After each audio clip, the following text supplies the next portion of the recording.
Bonjour mesdames, je suis ravie de vous retrouver pour un nouveau 10 minutes MLK Femmes. La semaine où cette vidéo est postée est la semaine de Pentecôte. Alors si tu te demandes ce que la Pentecôte et que tu as besoin de creuser dans la Bible et de comprendre l'implication spirituelle, je t'invite à aller voir la vidéo de Eric qui va être postée aujourd'hui sur la Pentecôte et la signification biblique de cet événement important de notre foi. Donc tu vas chez les hommes, regarde ce que Eric va poster, il a tout expliqué. C'est très bien. Je voudrais lire le passage sur lequel on se base pour expliquer la Pentecôte avec toi. C'est Actes 2, 1 à 4. Quand le jour de la Pentecôte arriva, ils étaient tous ensemble au même endroit. Tout à coup, il vint du ciel un bruit comme celui d'un vent violent, qui remplit toute la maison où ils étaient assis. Des langues qui semblaient de feu leur apparurent, séparées les unes des autres, et elles se posèrent sur chacun d'eux. Ils furent tous remplis du Saint-Esprit et se mirent à parler en d'autres langues, comme l'Esprit leur donnait de s'exprimer. C'est un moment clé de l'année, c'est un moment clé de notre marche avec Jésus. Et pourtant, ça passe au milieu des longs week-ends du mois de mai, des différentes fêtes auxquelles on a oublié la signification parfois. Il vient d'y avoir l'Ascension, maintenant il y a Pentecôte, et l'année est parsemée, il y avait Pâques avant, l'année est parsemée d'éléments clés, de célébrations clés que malheureusement on a l'habitude juste de passer, de compter où est-ce que je vais aller en week-end me prolonger, qu'est-ce que je vais pouvoir faire pendant ce jour qui est peut-être off ou pas d'ailleurs.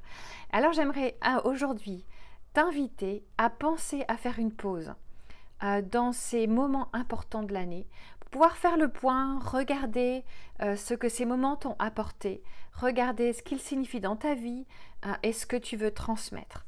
Il y a peut-être des moments beaux pour toi, marqués par la Pentecôte.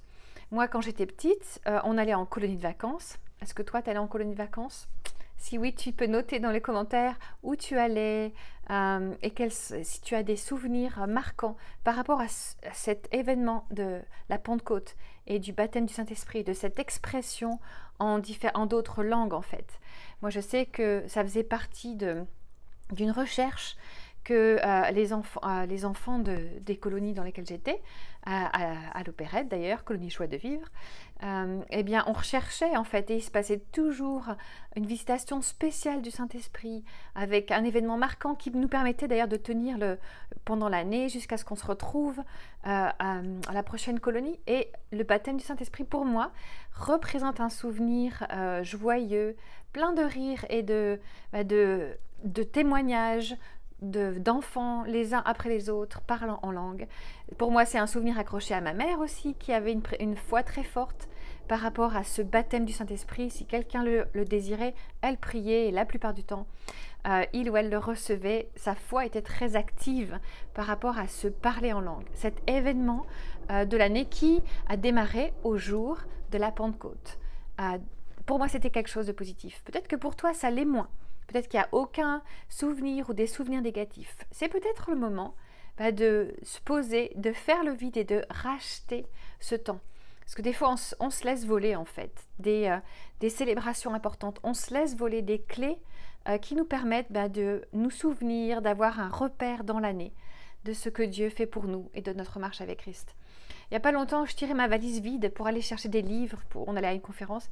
Pendant que je tirais ma valise vide dans le métro, je me disais, des fois, on tire des bagages dans notre histoire, dans notre souvenir. On ne sait même plus ce qu'il y a dedans. Ou des fois, il n'y a rien dedans, mais on tire quand même le poids. Et j'ai dû porter la valise vide pour monter les escaliers parce que, bien entendu, l'escalator était cassé. Et je pensais à toi, je pensais à cette vidéo, je me disais des fois c'est vrai, on tire des bagages vides et on a oublié de les vider ou de les remplir avec les bonnes choses. Alors je veux utiliser ce jour, cette semaine où on célèbre la Pentecôte, pour t'encourager à faire le point. Voilà, prends le calendrier de l'année, c'est mon défi de la semaine. Prends le calendrier de l'année, cette année en cours si tu veux, l'année dernière, une année qui a de la signification pour toi. Et puis regarde les moments importants de l'année. Noël, bien sûr, tu peux commencer par Noël, où ça me fait toujours bouillir. Moi, quand Noël, c'est le Père Noël qui avait été d'ailleurs lancé par Coca-Cola, la marque, comme publicité, ou les cadeaux, ou juste manger. Qu'est-ce qu'on va manger? Est-ce qu'on va réussir à tenir toute la nuit, etc. C'est terrible parce que Noël, on célèbre la naissance de Christ. Noël, on célèbre Dieu sous la forme du Fils qui vient se faire homme et qui va voyager pendant la croissance, l'adolescence, sa vie d'homme, son ministère terrestre, jusqu'à ce qu'il accomplisse ce pourquoi il était venu. C'est ça Noël, c'est ça qu'on doit célébrer. Pâques, la plus belle des fêtes, parce que c'est le moment où, oui, Jésus est mort sur la croix, mais il est ressuscité. Il y a le temps où il était dans la tombe, et puis la pierre est roulée, et Jésus est ressuscité, et puis il y a l'ascension, il est monté auprès du Père, et l'arrivée du Saint-Esprit qui est maintenant, etc. Donc tous ces marqueurs dans la vie sont importants. Regarde ton année et prends le temps de noter. Note, utilise des couleurs différentes si tu veux, et écris ce que tu veux ne pas oublier et une façon que tu veux choisir de célébrer. Peut-être que justement, pour la Pentecôte, tu peux inviter des amis de ton enfant, de ta jeunesse, tu peux inviter des voisins, tu peux inviter des frères et sœurs de ton église si tu as une communauté à laquelle tu appartiens. Tu peux inviter tes enfants ou peut-être une tante qui est seule et tu peux célébrer, marquer d'une manière toute particulière la Pentecôte. Célébrer quoi? La présence du Saint-Esprit dans notre vie, quelle que soit la forme que cela prend pour toi. Et puis tu peux prévoir ce que tu vas célébrer pour la prochaine fête, qui sera importante. Et c'est quelque chose que tu pourras transmettre à d'autres aussi. Ça a un avantage, c'est de ne pas oublier, de ne pas passer par-dessus les semaines comme si elles se ressemblaient toutes. Et parfois, c'est le risque parce qu'on enchaîne les journées, les semaines, les unes après les autres, les mois après les autres, les uns après les autres. Des fois, les personnes plus âgées nous disaient ça file, le temps file, et plus on vieillit, plus le temps file. C'est vrai. Donc, ça nous permet de ne pas passer à côté de cela, et cela nous permet aussi de pouvoir transmettre. Si tu as des enfants autour de toi parce qu'ils sont à toi ou parce que tu es une tati ou une mamie ou une grande sœur, etc., eh bien, n'hésite pas à le marquer pour eux parce que ça restera. Tu vois, si tu as un enfant d'une amie, des enfants d'une amie ou d'une voisine et que pour la Pentecôte, tu fais quelque chose de particulier pour célébrer la présence du Saint-Esprit dans nos vies, eh bien, ils s'en souviendront et à leur tour, voilà un marqueur qui sera important pour leur vie qu'ils pourront transmettre. Voilà. Je voudrais juste que l'on ne passe pas à côté de ces moments clés qui sont tellement fondamentaux et fondateurs pour notre foi et notre marche avec Christ, que je veux t'encourager à prendre une décision et à passer à l'action. Prends ton agenda, note ce que tu veux marquer et ne pas oublier pour pouvoir transmettre.